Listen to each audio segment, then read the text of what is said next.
Bible verse that is the reason why I talk about something so personal. It's Revelations 12:11. They conquered him by the blood of the Lamb and by the word of their testimony, for they did not love their lives in the face of death. If one word out of what I say can reach somebody to at least just let them know that we do have a God, we have a very awesome God that we serve who is love, it's worth the social anxiety. So, growing up, I grew up in a very strict religion, very strict rules. I had very low, because of that I had very low self-esteem, and really just this horrible fear. My idea of God was the Zeus character that would sit on his throne and look down at people, especially me, and as soon as you mess up, he hits you with a lightning bolt. That was very, very ingrained in me from a very, very young age.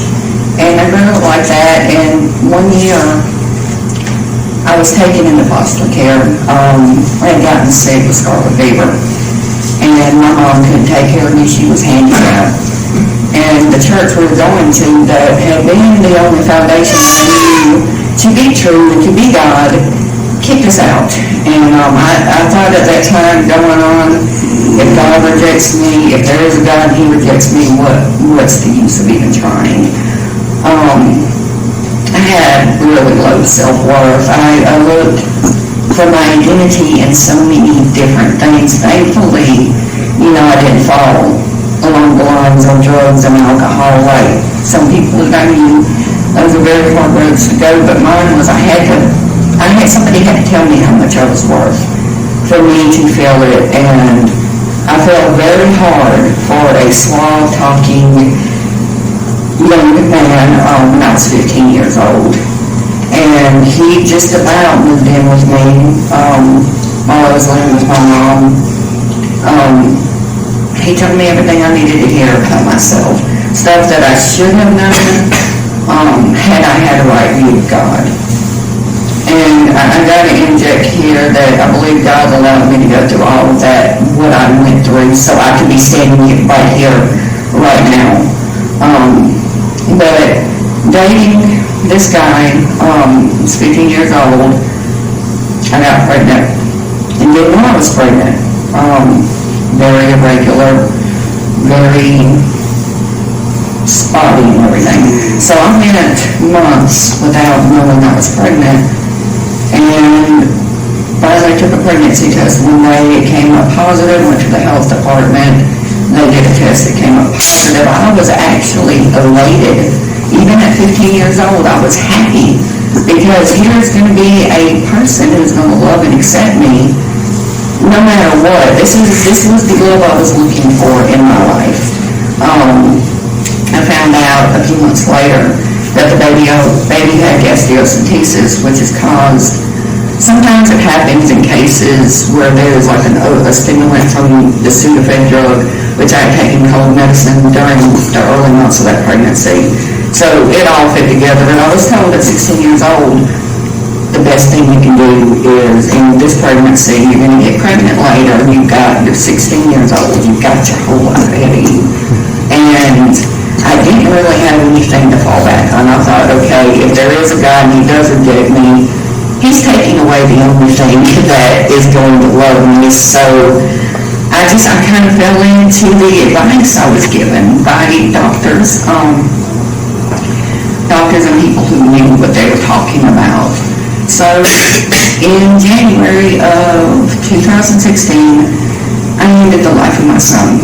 And that's the hardest thing to even say, because even though I know I'm forgiven and I know he's in heaven, it's still, I still think he'll be 23 years old had he lived. He has a 21-year-old sister, an 18-year-old sister, and a 17-year-old brother. Back when I was 16, the toil this had on my mind, not only in my body, the future pregnancies I did have, I had such a hard time staying pregnant. Once I had gotten pregnant 3 other times, and each pregnancy was extremely difficult because the abortion I had damaged my cervix. So it was wanting to open up unnaturally. So I had a lot of bed rest. I had one daughter that was born at 33 weeks gestation. It messed up my mind. I knew that there was something wrong. I couldn't watch a television program knowing that there was going to be a commercial advertising formula or diapers or baby cream or baby toys, and feeling that ache that was in my heart and in my arms. And all this time, God seemed still to be a distant being. I mean, I still believed that there was a God. I had went through my rebellion. I called myself thinking I was right. I figured, I did enough good stuff. I even tried to afford myself penances through these years that I was kind of making amends for having a part in my son dying. But it all was not. It was completely not. And so later on, I got pregnant purposely with my oldest daughter because I needed to fill that hole. I needed to have that human being back that was there, that I felt that gaping hole in. I had her. She was born early, and she was born a girl, and I thought, well, if I got pregnant again, maybe I could have another son, and that would kind of help it along. So I got pregnant with my second daughter. She tried to come early, but thankfully she didn't. I was able to keep her to close to term. She had a few medical problems after she was born, but she's fine, healthy, 18-year-old now. And then I had my son. I thought, when I found out I was having a boy, I was like, this is going to be the salve for my soul.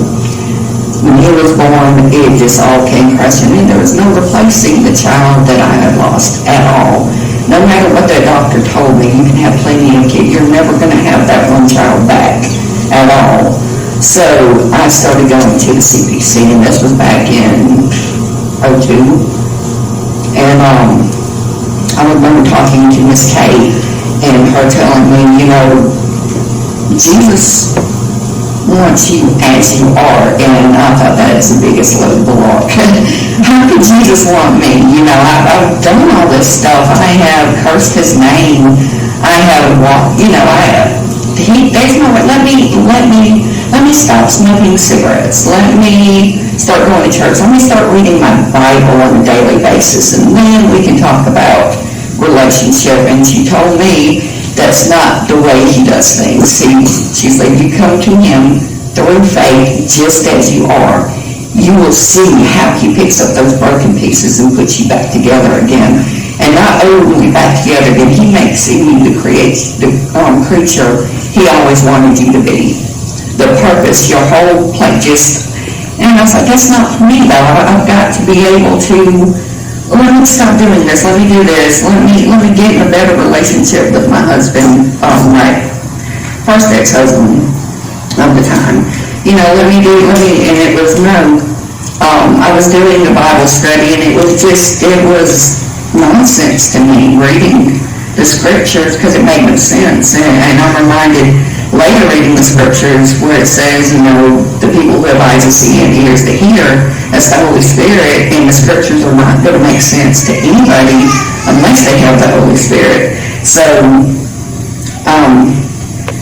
back to that day, it was a day in August in 2002, all that she had told me had been on my mind, and that Revelations 3, I believe 21, that says, here I stand at the door and knock. Anyone who invites me in, I'll come in and sup and stay with them. And that verse just kept going over and over in my mind. And I felt an impression upon my soul that said, you believe that I exist, and you believe in my son. Now believe what I can do for you. Believe that my son is your ticket to salvation, your ticket to healing, your ticket into coming to me.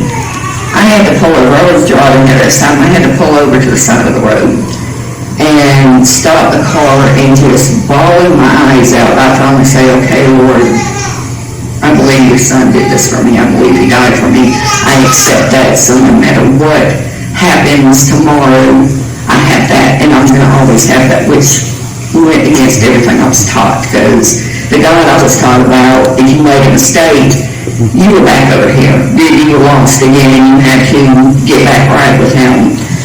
So as soon as that happened, it was like this weight.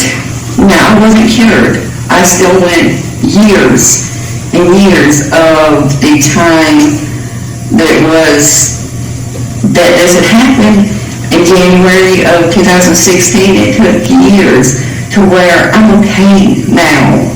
That I know my son, Jonathan Michael, is in heaven. He is with Christ. He doesn't hold anything against me. I thought for the longest time that, you know, if I were to ever see him again, I would have to explain to him why I did what I did. And that's not the case.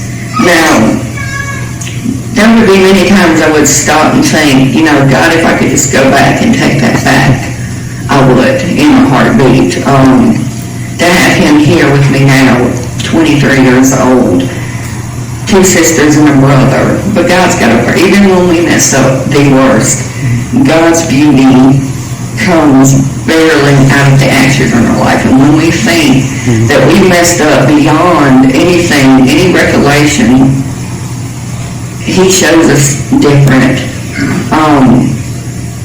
Sometime later, after I got right with God through Christ, I had my marriage eventually fell apart. I think my ex-husband took the toll of the loss of his son a lot more hidden. I mean, he was not apt to talk about it, so he had problems with alcohol. All that ended that marriage, and I walked away from God, and I went through about 4 or 5 years of just denying who I was, but he never denied me. He did not deny me once, and as soon I can remember saying, God, I miss that relationship. I miss having those talks with you. And he was like, I didn't go anywhere. I've been right here with you this whole time. So now you're ready to get back to talking. Everything's okay. The Bible says if you confess your sins, he is faithful and just to cleanse you of all unrighteousness, and that is true. But one other thing I wrote down in my Sunday school lesson, it was speaking about abortion and Roe v. Wade. More than 3,000 unborn babies a year were killed by abortion in our nation. And that's a lot. And I know God's got a purpose for that too. But the act, in and of itself, it hurts. It kills the baby, and it hurts the mother, and it hurts the whole relationships as well. And I think that's about it. So I appreciate y'all's time and listening. And thank you.